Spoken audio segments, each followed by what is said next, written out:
Deep in the heart of Whisperwood lived an old man named Barnabus Buckleberry. He was so fond of books that he filled his home with them. It had floor-to-ceiling bookshelves all around, and even built-in books under the stairs. The only thing missing was readers. You see, everyone in town thought Mr. Buckleberry's books were cursed. They said the moment someone started reading them, they'd be stuck inside forever. But one day a little boy called Finnian Fox decided to find out if it was true.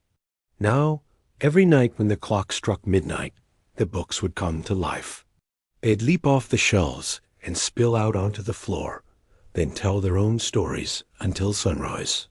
And because he couldn't sleep past midnight, Finnian was the only one who ever saw it. So one night, while everyone else was asleep, Finnian snuck into Mr. Buckleberry's house and hid behind a bookshelf. He waited until the clock chimed 12 times. Then the books began to move. At first, Finnian was scared, but then he got excited. All these years, he dreamed of talking to books, and now he finally could. But suddenly, a book swooped down from the shelf and landed in front of him. Startled, Finnian fell backwards and landed right inside the book.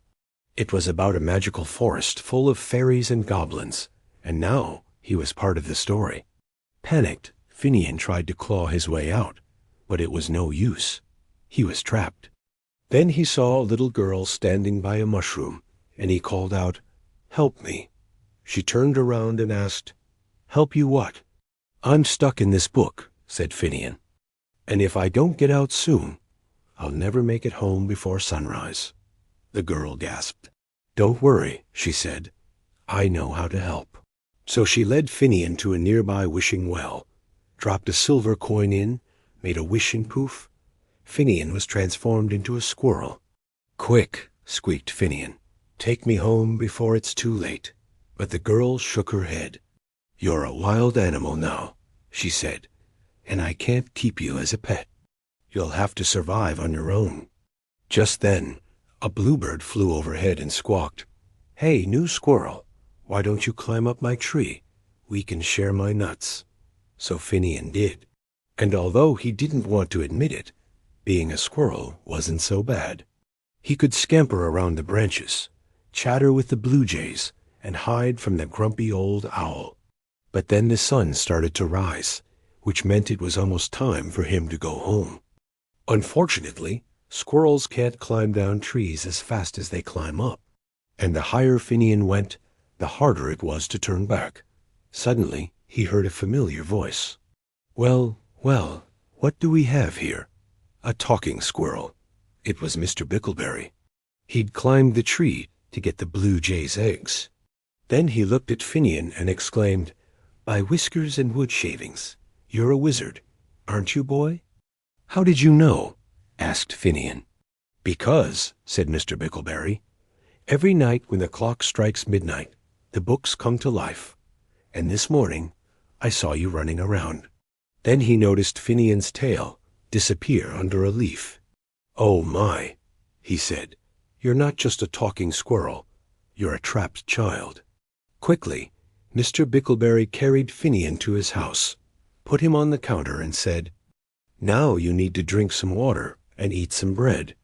That'll break the spell." Finnian did as he was told, then looked at Mr. Buckleberry and said, "Thank you. But why does everyone think your books are cursed?" "Because they are," said Mr. Buckleberry, "but not in the way everyone thinks. You see, each book is bound to a different world. If you read it, you'll get sucked right inside.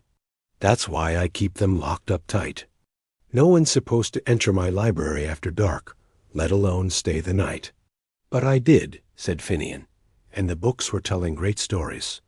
Do you really not want me to read them?" "Of course not," said Mr. Buckleberry. "I want everyone to enjoy my books. But if they stay too long, they might forget the way back home, and once the sun rises, no one can return." "Then let me help you," said Finnian. "What do you mean?" "Let me read your books and bring everyone back." "Are you sure?" asked Mr. Buckleberry. "Absolutely," said Finnian. So Mr. Buckleberry unlocked the bookshelves and hopped onto the first one. "Here goes nothing," he said, and started to read. Meanwhile, Finnian had no idea what he was getting himself into. When the clock struck noon, the books were coming to life again, except this time they weren't just telling stories. They were sucking readers into their pages.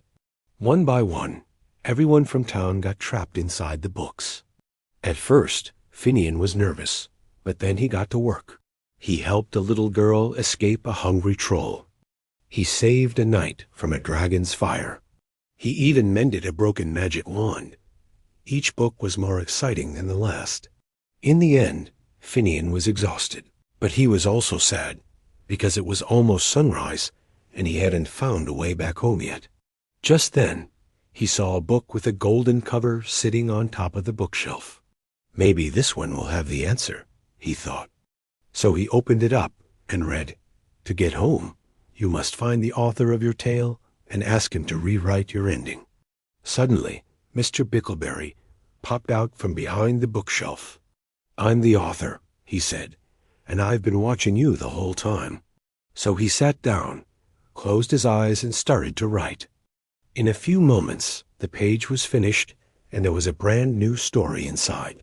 It was about a boy who stayed too long in a magical library and had to be rescued by a friendly squirrel. And as soon as Finnegan read it, he felt himself disappearing.